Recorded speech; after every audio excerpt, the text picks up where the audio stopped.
Mediclaim पॉलिसीवर claim करण्याआधी आपल्या स्वतःला किंवा फॅमिली मेंबर्सला ट्रीटमेंट सुरू करण्याआधी किंवा हॉस्पिटलमध्ये ॲडमिट करण्यापूर्वी तुमच्या हेल्थ इन्शुरन्स ॲडवायझरला कॉल करता का?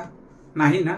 पण ट्रीटमेंट सुरू करण्याआधी किंवा हॉस्पिटलमध्ये ॲडमिट करण्यापूर्वी तुमच्या हेल्थ इन्शुरन्स ॲडवायझरला जर कॉल केला तर ते फायदेशीर असू शकतं. आता कसं ते आपण पाहूया.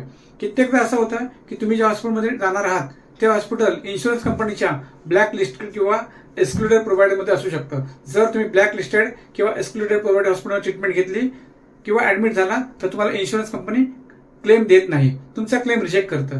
दुसरं अजून एक कारण असं आहे की ते इन्शुरन्स कंपनी आणि हॉस्पिटल यांच्यामध्ये एमओयू साईन होतो. तो एमओयू वार्षिक असतो. कधी कधी इन्शुरन्स कंपनी आणि हॉस्पिटल यांच्या वादामुळे एमओयू रिन्यू झालेला नसतो.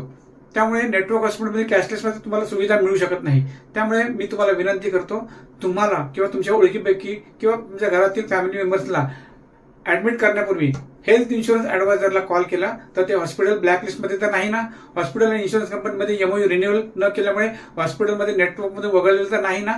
तसेच IRDAच्या गाईडलाईननुसार सर्व इन्शुरन्स कंपनी एनिवेअर कॅशलेस ही सुविधा सुरू केली असून त्याचा फायदा तुम्हाला मिळण्यासाठी हॉस्पिटलमध्ये जाण्यापूर्वी तुमच्या हेल्थ इन्शुरन्स ॲडवायझरला कॉल करा.